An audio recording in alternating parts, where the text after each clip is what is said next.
Another Midlands football club has been bought by wealthy Chinese owners. West Bromwich Albion is now owned by a 42-year-old who used to run a landscape gardening business. Yes, he says he wants to get the club into the top half of the Premier League, and it's thought the deal might lead to millions coming into the club and the surrounding area of Sandwell.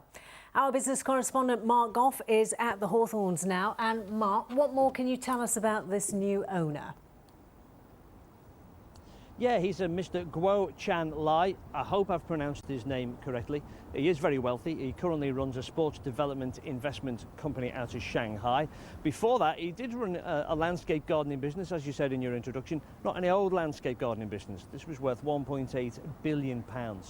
Anyway, what are his plans for the club? Well, he says West Brom should remain in the Premier League. He also says, more importantly, he wants them in the top half of the Premier League. What are his plans for players? The fans will want to know that. Well, he says he's going to leave any transfer deals up to Tony Pulis, the current coach, and to the current chairman, John Williams. So no changes in the dugout, it would seem. Now, Mr. Lai says he's known about West Brom since 1978 when he was 4. And West Brom went on a plane tour of China. Him and his mates remember that. He said this deal was just meant to be.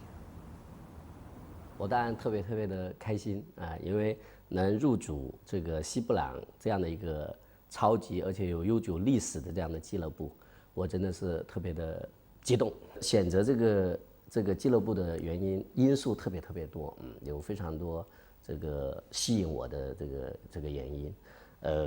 我在这简单说呢，就是首先西布朗这个俱乐部，它这个有特别悠久的历史，而且历史上有特别好的战绩，战绩辉煌。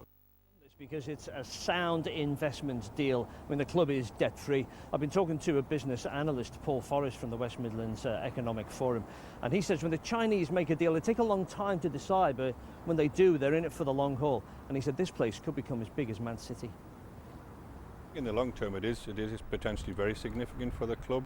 It's another big new investment into the region.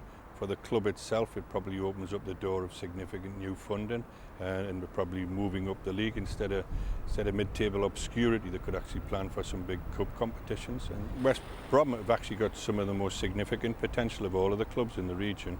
The size of the stadium is now ideal for the way that television companies want to see full capacity grounds.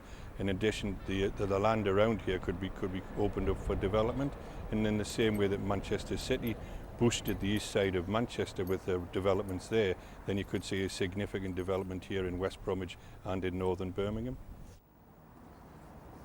Now, Mr. Lai says he's going to give a free scarf to every fan who travels to the next away game, which is Palace a week tomorrow. He won't be there.